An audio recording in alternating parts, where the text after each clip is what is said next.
जब से हमारी कमेटी आई तब से हम लोगों ने मेनली इसी पे कॉन्सेंट्रेट किया और बहुत सारे मेंबर्स, कमेटी मेंबर्स है और बहुत सारे अपने मेंबर्स लोगों ने भी उसमें कंट्रीब्यूट किया है कि इसको कैसे आगे बढ़ाया जाए करके। तो जब भी मालूम पड़ा कि ये डिवीजन करके हम लोग इसमें पैसा बचा सकते हैं अपना इसमें, तो उस हिसाब से फिर आगे बढ़ के हमको फैसिलिटेटर गोपाल शेट्टी साहब ने, जैसा मालूमकर ने भी अभी बताया कि गोपाल शेट्टी साहब और भावना ने भी बताया, गोपाल शेट्टी साहब से मिलके उनसे करके और उन्होंने ही हमको जो रिकमेंड किया फैसिलिटेटर, वही फैसिलिटेटर से हम आगे बढ़ रहे हैं। और उसी इसमें हमको सिटी सर्वे से ऑफिशियल जो डॉक्यूमेंट्स चाहिए उसका सर्वे करके वो हमने 2 जनवरी को किया है। उसके पहले अभी आपको ये भी बता दूं, उसके पहले हमने अनऑफिशियल भी सर्वे करवाया, जो कि हमको मदद हुआ कोर्ट में प्रेजेंट करके, जज साहब के सामने रख के, इवन गवर्नमेंट ट्रेजरर को बता के कि भाई ऐसा ऐसा है, इतना हमारा लैंड इतना अंदर है, इतना बाहर है, तो उस हिसाब से उन्होंने भी हमको ऑर्डर में वो ऐसा फैसिलिटेट करके दिया है।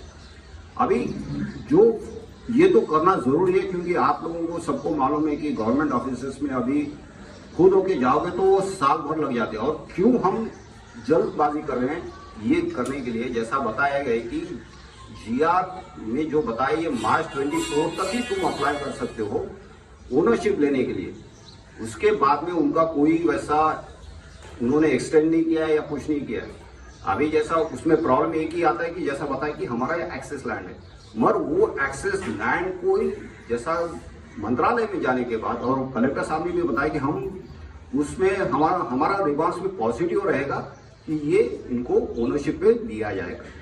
तो उस हिसाब से हम आगे बढ़ रहे हैं, क्योंकि अभी मंत्रालय में जाने के बाद अभी जैसा 100% तो ये फिक्स नहीं है जो बताया कि 1 करोड़ तक, उसमें हमको अलग अलग बताए, कलेक्टर ऑफिस में भी बताए कि अभी वो मंत्रालय में जाने के बाद आप जैसा वहां पे अप्रोच करते हो उस हिसाब से आपका ये कम भी हो सकता है, इवन 5% भी लग सकता है, जो 67% है, या 10% लग सकता है, 15% लग सकता है।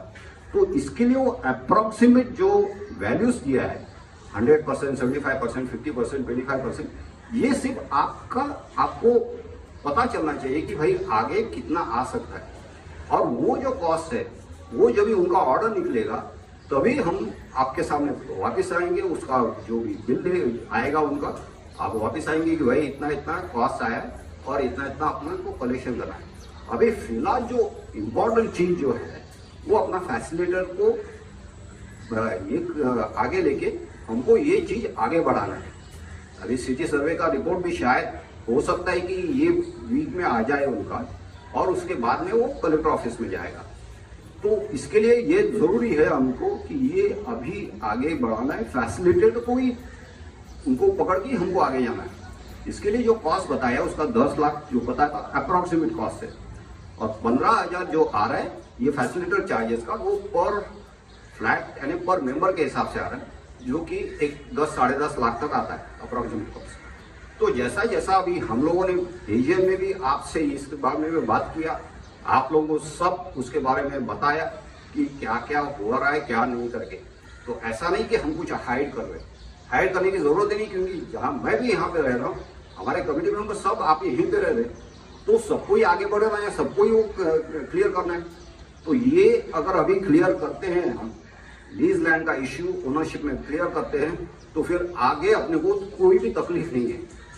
अगर नहीं करते हैं तो जैसा बताया कि 9.5 लाख तो भरना है, तो वैसे आओ 10 साल तक वो भरना पड़ेगा, उसके बाद में वो 25 लाख हो सकता है, 30 लाख हो सकता है, पता नहीं।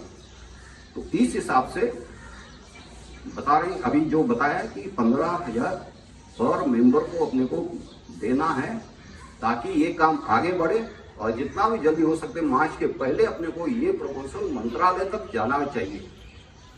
फिर एक बार मंत्रालय में जाने के बाद तो थोड़ा सा उनका जो भी टाइम लगेगा, 1 महीना या 2 महीना, मगर हम लोग देख रहे हैं कि मार्च तक ही इसका सोल्यूशन निकल जाए। क्योंकि अगर मार्च तक नहीं होता है तो अपने को ये साल का भी लीज रेंट वापस भरना पड़ेगा। उन्होंने अपना ये प्रोसेस चालू है करके उन्होंने उसका डिमांड नहीं किया अभी तक। अगर हमारा ये प्रोसेस आगे नहीं बढ़ता है तो उनका नोटिस अपने को आ जाएगा कि वापस अभी तुमको लीज रेंट भरना है। तो इस हिसाब से हम लोगों की आपको सबको रिक्वेस्ट है कि हमको सहकार्य करें और सब मिलके साथ में आगे बढ़ते हैं। ऐसा नहीं कि भाई सिर्फ कमेटी बोल रही है करके नहीं, सब मिलके आगे बढ़ते हैं और ये आगे लेके जाते हैं और ये अगले 2 महीने में इसका एक पूरा फुल एंड फाइनल जो है सोल्यूशन निकाल के उसको कंप्लीट करवा देते हैं, ताकि वो एक प्रोसेस जो है कंप्लीट हो जाएगी और आगे वो लीज लैंड के बारे में अपने को टेंशन लेने की जरूरत नहीं रहेगी। यही मुझे कहना है। Thank you. Thank you sir. Hopefully आपको जो वर्स्ट सिनारियो है ना यहाँ पे बताया गया था, 1 crore will be the worst scenario. अगर this 1 crore, see what had happened when we were talking to Mr. Mere, right? Mere. See, this word access land, it doesn't qualify into land, residential or commercial. So that is the reason we have provided for this, thinking that this is the land term and he has calculated. Ideally, we are qualifying for 15 or 10% of that land which is as per the Regner. But since he was not, we were arguing with him and he was not ready to listen to us. He said, no, Mr. Mere, this is the access land. This doesn't qualify into land or that category which are prescribed into the Regner. So that is the reason this is a figure, provisional figure. This we are also not accepting that. We will be between 15 to first it was 20%, which has come now to 15%. And as you say correctly, they are bidding it for 5%. So average could be 10. This is just for the presentation. The member understand in worst scenario what can happen. Because our lease agreement says it is an access land given to us that could go against us since this term is not comported with the Regner. They are only calling it as a land. So this is one of the aspects why this chart of 1 crore to 15 lakhs is shown there. Deepak ji, thank you very much. ये मैं बताने वाला था। Now ये 1 करोड़ जो यहाँ पे coat किया है वो पूरे लैंड की कॉस्ट है। वी आर आस्किंग फॉर हमारा जो 63% लैंड है उसकी 97 उसकी कॉस्ट आ सकती है वर्स्ट सिनारियो 69 लाख। गवर्नमेंट का एक जीआर वापस रिलीज होने वाला है, उसमें 5% की भी बात चल रही है। वो अगर होगा तो 3,45,000 का कॉस्टिंग हो सकता है। दिस इज ऑल फिगर्स जो आपके साथ रहे। एक सवाल पूछा गया था हमने 2006 से लेके अभी तक रेंट, क्योंकि it was a registered lease agreement.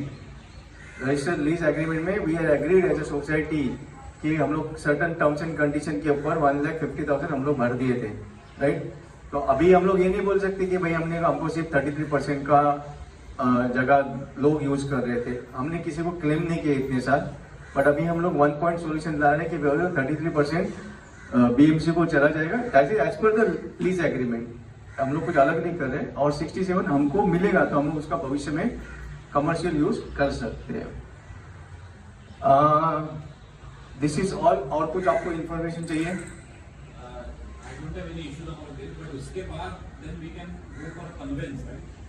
नहीं, एक मिनट, पहला आज की मीटिंग है ना, आज की मीटिंग सिर्फ 2 ही इश्यू के लिए। ओके, कन्वेंस इसके लिए रुका है क्योंकि वो जो लैंड है ना उसका हमको कलेक्टर से अप्रूवल नहीं मिलेगा because that is a lease land, lease है। तो इसके लिए conveyance will be in process. आप बराबर हमको पकड़ लिया है। हाँ, कन्वेंस है, ये लैंड होने वाली कन्वेंस फिर प्रॉपर्टी कार्ड, ये सब लीगल जो मैटर्स है वो हमको रिजॉल्व करने हैं। फर्स्ट स्टेप बाय स्टेप हम लोग जाते हैं। या so can we place this? हाँ जी, अभी आप बोल रहे थे कि ये जो जीआर है उसका वैलिडिटी मार्च 2024 तक ही है, बट आप थोड़ी देर पहले कोई भी जीआर ऐसा नहीं है जो अपने अप्रूवल छोड़ के अप्लीकेबल है। तो देयर इज द क्वेश्चन कि भाई ये इसका वैलिडिटी मार्च तक ही है, तो इट कैन बी बिकॉज वो जीआर अपने को अप्लीकेबल नहीं है, तो फिर वो वैलिडिटी का सवाल कहाँ आता है? सर जी, हम लोग इस सोसाइटी में जब ये फाइट चालू किया तो जीआर के बेसिस के ऊपर फाइट चालू किया था 12/12/2012 का, right, which was not applicable to us. ये भी जीआर जो है it is only a testimonial, हमारे लिए लागू नहीं होता है। बट जो राजेंद्र भोसले जो कलेक्टर हमारे सामने जो हियरिंग में उन्होंने तहसीलदार और उसके जो लोअर बॉडीज है उनको जो फायरिंग दिया है, उनको यही बोला है this is a landlock society, members अंदर कैसे जाएंगे अगर आप उसको एक्सेस नहीं देते हो तो। और आपने जो 2006 में जो इनको जो दिया है ना class 2, that is itself is a wrong, ये उनका वर्डिंग है। और आपको क्लास 1 में ही देना चाहिए था क्योंकि आपको कोई एक्सेस नहीं था। आपने ये भी कहा कि आपको पास्ट में नहीं जाना है क्योंकि पास्ट में जाके हम लोग कुछ ये नहीं कर सकते, वी कैन नॉट क्लेम। तो अभी जो हमारे को जो दिशा मिली है उसके अनुसार जो हमको आगे बढ़ना है अभी, राइट? अभी दिस विल बी द बहुत क्लोज हम लोग पहुंच गए अभी. It is a matter of 1 or 2 months now, subject to your blessings. या सर मी सांगितलं ना, हा GR तरी लागू होत नाहीये, हा GR तरी लागू होत नाहीये.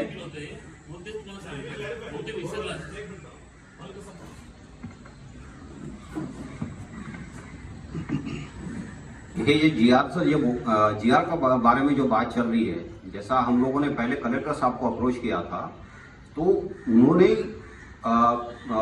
उनके साथ जब भी मीटिंग हुई थी हमारी तहसीलदार और इनको बुला के, तो उस टाइम भी यही बात निकली थी कि हम लोगों ने भी रखा था कि भाई ये अप्रोच रोड है, एक्सेस रोड है, तो उसके लिए तो तुम्हारा होता नहीं, ये तुम्हारा क्योंकि ये लैंडलॉक प्रॉपर्टी है, तो तुम्हारा एक्सेस रोड हम लोग वो जीआर में बिठा के मार्च के पहले तुम्हारा प्रपोजल मंत्रालय में जाना चाहिए. तो वो एक स्पेशल केस करके ही कर रहे हैं, और फिर मंत्रालय में जाने के बाद उनको भी वहां पे भी उनको वो कन्विंस करना है कि भाई एक्सेस रोड है या अप्रोच रोड है, तो जीआर वो हिसाब से ही लागू कर रहे हो. इसके लिए वो लोग कलेक्टर ऑफिस से भी हमको वही इंटीमेशन दिया था तभी कि आपको ये मार्च के पहले आपका प्रपोजल आना चाहिए, और फिर तो उसके बाद में हम आगे बढ़ा सकते हैं. मार्च के बाद में आएगा तो आपको ये ओनरशिप का करने के लिए नहीं होगा. ये कलेक्टर ऑफिस से हमको कलेक्टर साहब ने, फिर जो भी लैंड लीज जो देखता है ऑफिसर, उन्होंने भी वही हमको बताया, और उसी के इस पे हम लोग आगे जा रहे हैं. अभी आपका कहना है कि लैंड अगर जीआर में नहीं है तो फिर हमको लगता नहीं, ये उन्होंने कहा है, उन्होंने पॉजिटिव जो रिस्पांस जो दिया उस टाइम, और उन्होंने जो हमको ये किया है कि भाई ये जीआर के हिसाब से आपको आगे करना पड़ेगा, और उस हिसाब से ही आगे हम बढ़ रहे हैं. दूसरी बात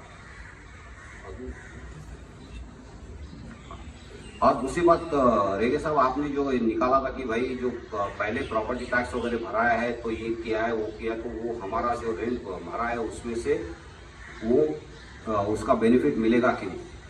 हमारा प्रपोजल में वैसा ही हम लोग पहले जो दिया था वैसा ही प्रपोजल हमने दिया हुआ है कि जो हमने जो ज़्यादा लीज रेंट जो भरा है उसका बेनिफिट हमको दिया जाए, और जो भी जैसा ये लीज ओनरशिप पे लेना है तो उसमें से डिडक्ट करो या जो भी एडजस्टमेंट करना है तो वो करके दो, और उसका बेनिफिट हमको दो. मगर उन्होंने क्या बताया फिर बाद में कलेक्टर ऑफिस में भी कि भाई आपका ये प्रपोजल पहले आगे जाने दो, आपका ओनरशिप का ये कंप्लीट होने दो, उसके बाद में हम उसके तरफ भी ध्यान देंगे, और आप वापस हमको अप्रोच करो कि ये जो पहले से भरा हुआ है तो उसका हमको बेनिफिट दो और वो हमको रिफंड करो. तो वो भी प्रक्रिया हमारी चालू है, हमारे दिमाग में है ही वो, क्योंकि हम लोगों ने जो भरा है इतना ज़्यादा रेंट जो दिया हुआ है जो बाहर के लैंड के लिए भी, तो वो लैंड का तो सब लोग यूज कर रहे थे.